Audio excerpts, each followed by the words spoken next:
ભાવનગરના ગારિયાધાર અને ગ્રામ્ય વિસ્તારમાં ભારે વરસાદ. જણાવી દઈએ, લુવારા બેરામણ નદી જ્યાં પૂર આવતા ખાનગી બસ ફસાઈ હતી. 5 મુસાફર સહિત 6 લોકો બસમાં સવાર હતા અને તેમના જીવ તાળવે ચોંટી ગયા હતા. સ્થાનિક લોકોએ જેસીબીની મદદથી બસનું રેસ્ક્યુ કર્યું અને મામલતદાર સહિત ફાયર વિભાગની ટીમ પણ દોડી આવી હતી ઘટના સ્થળ પર. મામલતદાર અને ફાયર વિભાગે પણ રેસ્ક્યુ કામગીરી કરી અને પરવડી, માનગઢ, દમરાળા, સતપડા, વિરડી જ્યાં ધોધમાર વરસાદ, લુવારા, ઠાસા, લુવારા સહિતના ગામમાં ભારે વરસાદ અને જેના કારણે નદી નાળા છલકાયા છે. ધોધમાર વરસાદથી પૂર જેવી સ્થિતિ એ સ્થાનિક નદીમાં બની. લોકોના ઘરોમાં પાણી ફરી વળતા લોકો હેરાન પરેશાનીનો સામનો કરી રહ્યા છે. પાણી ગામની અંદર 2 વ્યક્તિ રોડ પરથી પસાર થતા, કોઝવે પરથી પસાર થતા તેઓ પણ ત્યાં કોઝવે પર ફસાઈ ગયેલા હતા, જેમાં ગામ લોકોએ રેસ્ક્યુ કરી બંનેને બચાવી લીધા હતા. તેમજ ભીડી ગામની અંદર પણ ઘણા બધા ઘરની અંદર પાણી ઘૂસી ગયેલા હતા.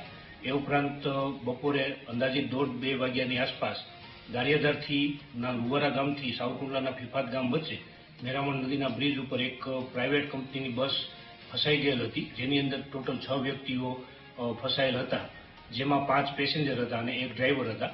જે પૈકી એક વ્યક્તિ બસમાંથી કૂદી જઈ અને તણાતા તેણે ઝાડ પકડીને ઝાડ પર ચડી ગયેલ હતા.